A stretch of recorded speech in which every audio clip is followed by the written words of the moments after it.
মক্কা বিজয়ের দিন আল্লাহর হাবিব 10,000 সাহাবী নিয়ে বীরের বেশে মক্কায় প্রবেশ করলেন। কাবার চত্বরে দাঁড়িয়ে সমবেত জনতাকে উদ্দেশ্য করে নবীজি একটি ভাষণ দিলেন। নবীজি বললেন, লা তাসরিবা আলাইকুমুল ইয়াওম ইযহাবু ওয়া আনতুমুত তুলাকা।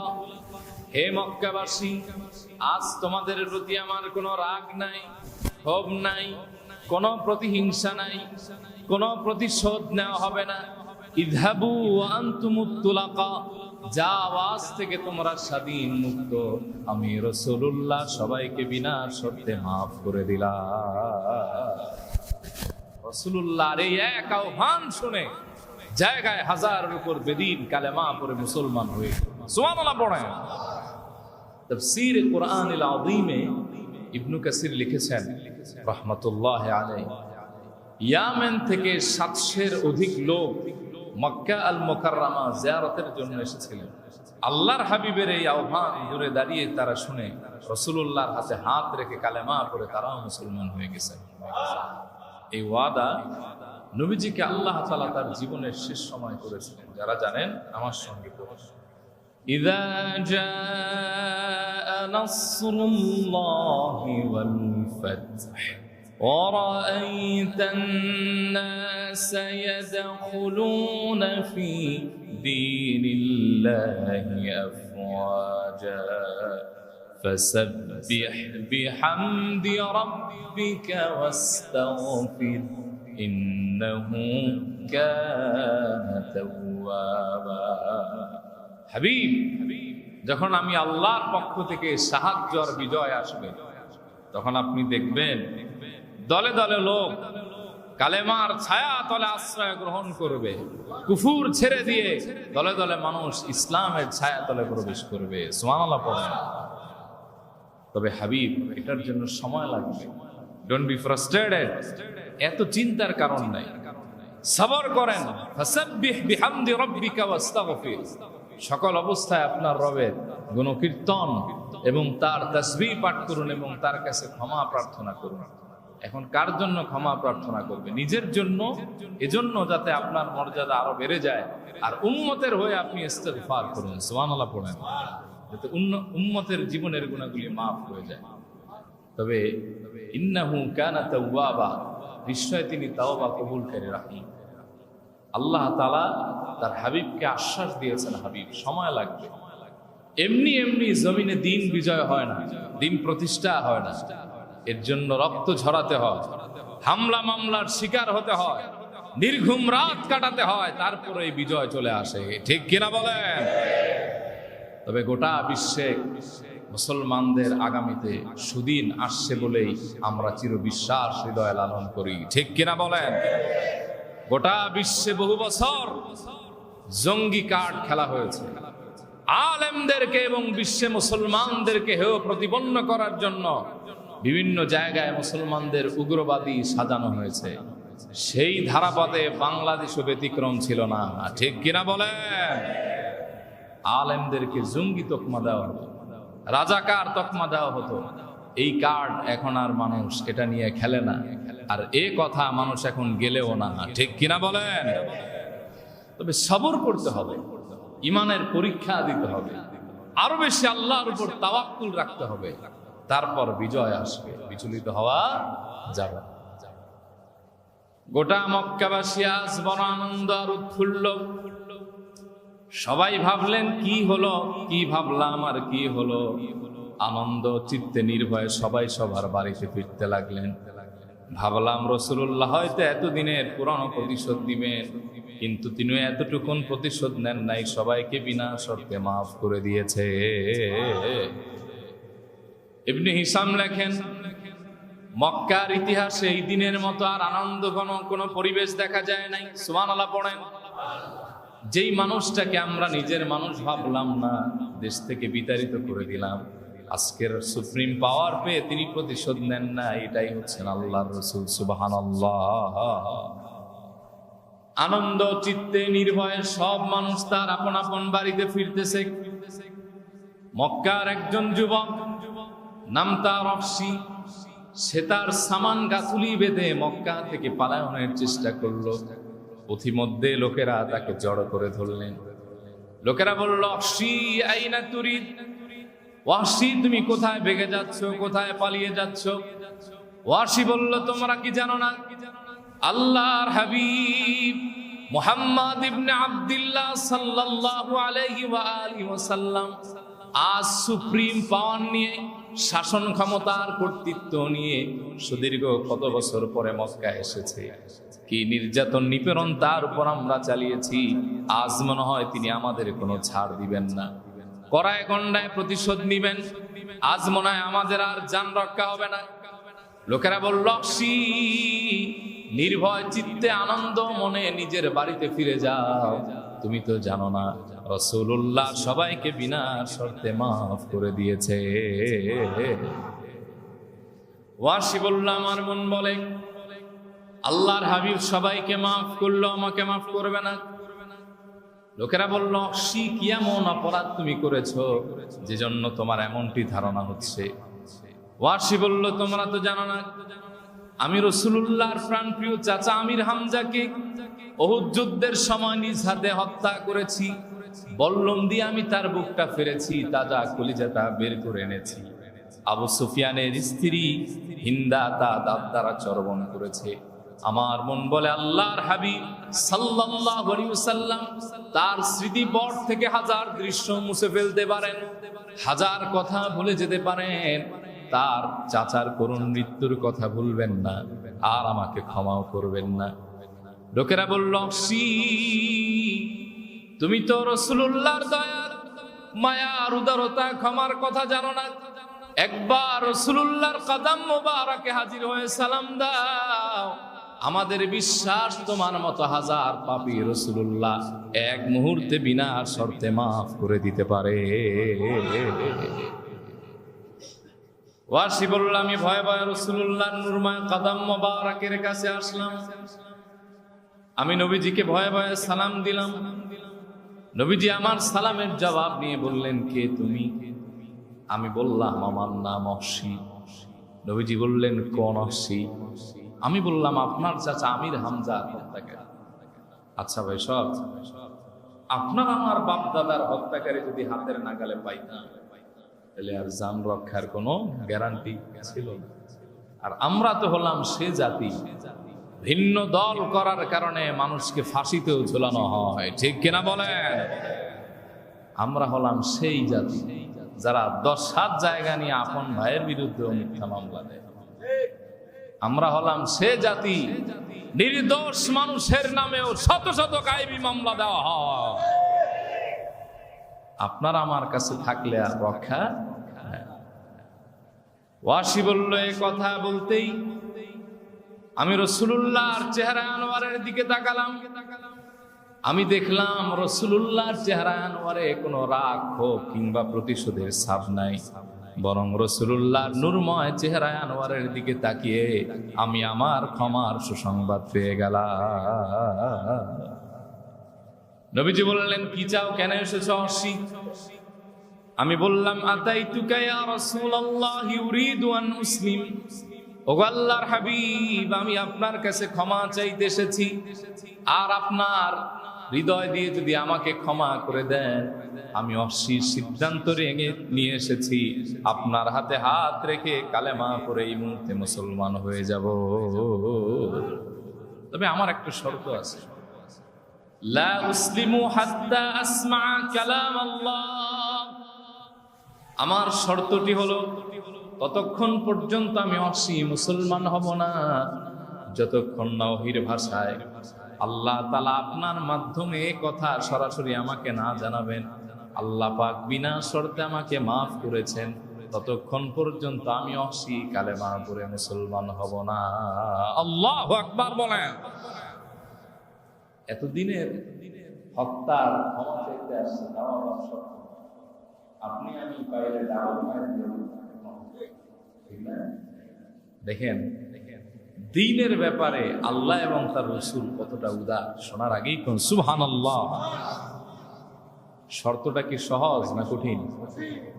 মারাত্মক কঠিন।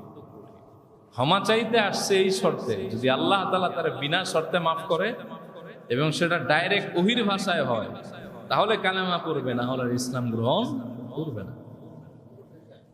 নবীজি বললেন, অবশ্যি এই যদি তোমার সিদ্ধান্ত হয়, তাহলে তোমাকে রব্বুল আলামিনের একটি ফয়সালা শোনায় আমার রব। তিনি জানিয়েছেন, والذين لا يدعون مع الله إلها آخر ولا يقتلون النفس التي حرم الله إلا بالحق ولا يزنون।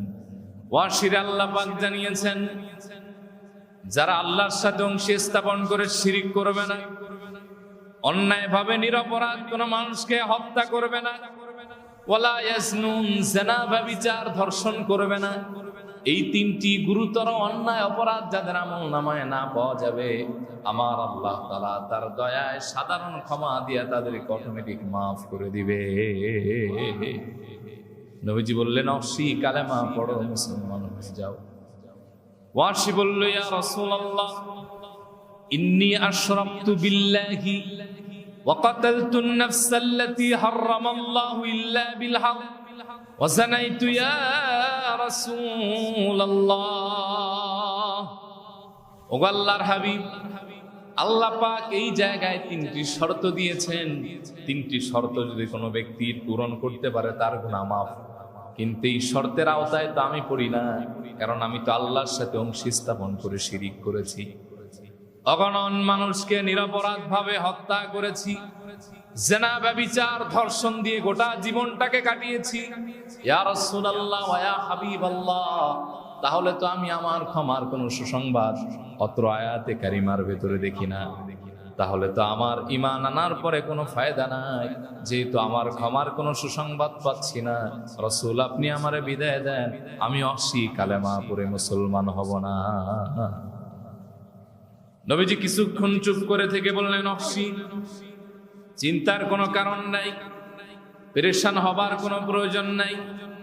তোমাকে তোমার রব, আমার রব আল্লাহ রাব্বুল আলামিনের আরেকটি সিদ্ধান্ত শোনাই। রাব্বুল আলামিন বলেন, ইল্লা মান তাবা ওয়া আমানা ওয়া আমিলা আমালান সালিহান ফাউলাইকা ইউবাদদিলুল্লাহু সাইয়্যাতিহিম হাসানাত ওয়া কানাল্লাহু গফুরার রহিমা। জবান ছেড়ে বলেন আল্লাহু আকবার।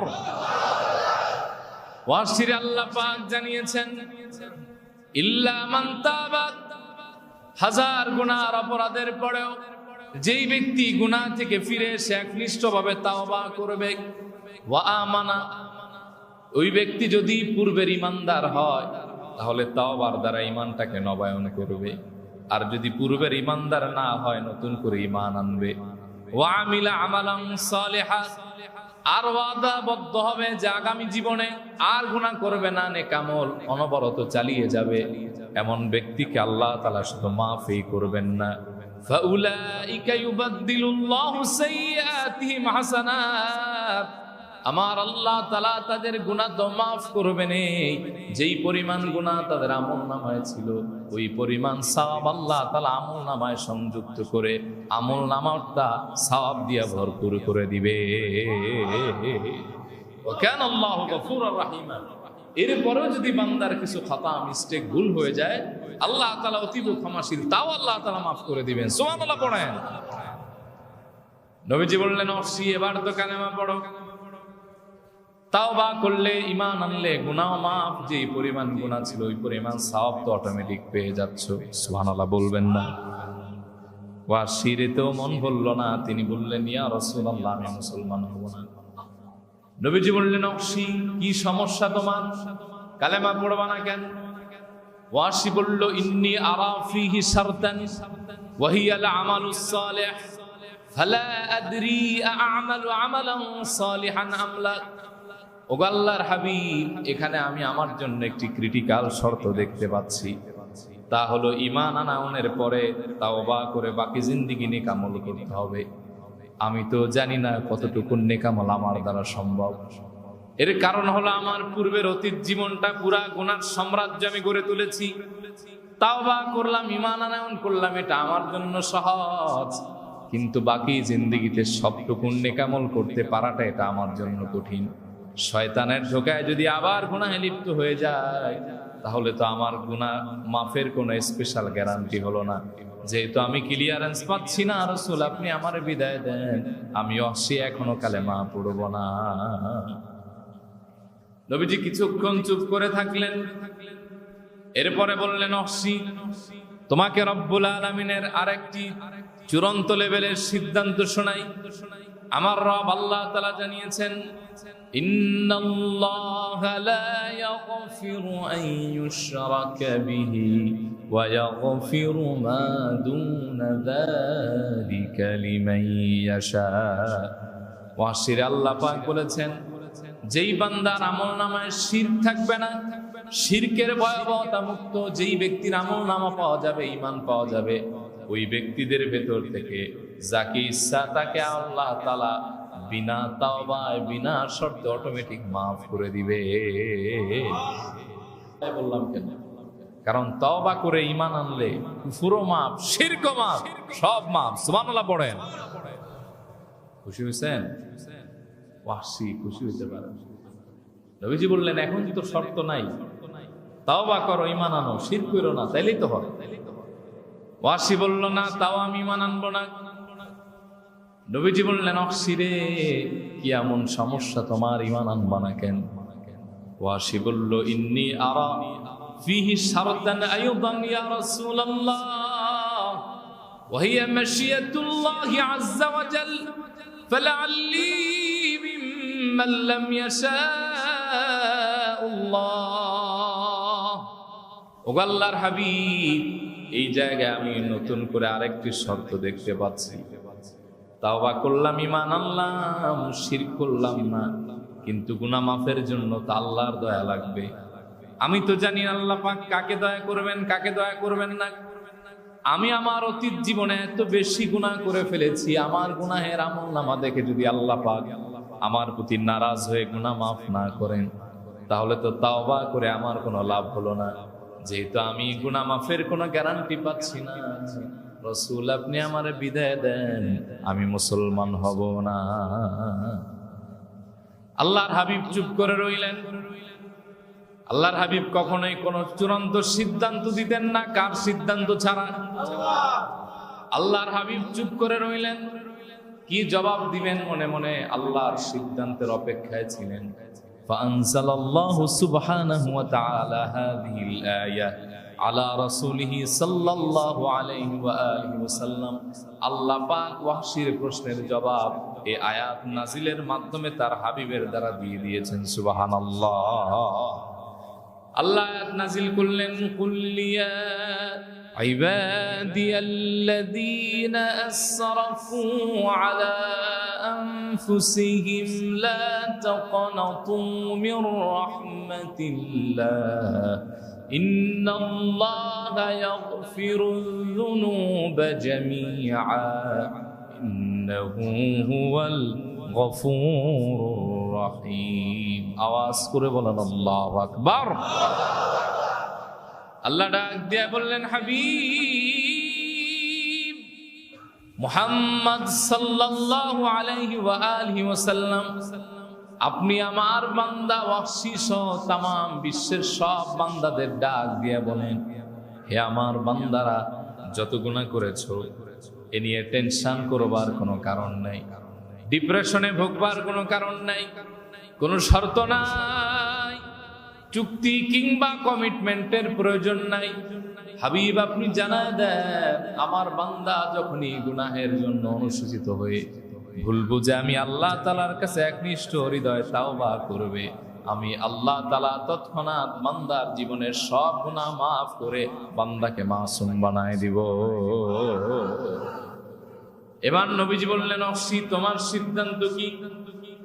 ওয়াহশীর চোখ বেয়ে বেয়ে পানি ঝরতে লাগলো। বলল, ইয়া রাসূলুল্লাহ ওয়া ইয়া হাবিবাল্লাহ, আপনি আমাকে আর লজ্জা দিয়েন না, আমি আমার চূড়ান্ত কাঙ্ক্ষিত জবাব পেয়ে গেছি, আপনার হাত মোবারক আগায় দেন আর আমারে পড়ায় দেন লা ইলাহা ইল্লাল্লাহ মুহাম্মাদুর রাসূলুল্লাহ সাল্লাল্লাহু আলাইহি ওয়াসাল্লাম। ওই ব্যক্তি অতঃপর কালেমা পড়ে মুসলমান হয়ে গেছে। আবার আওয়াজ করে বলেন সুবহানাল্লাহ।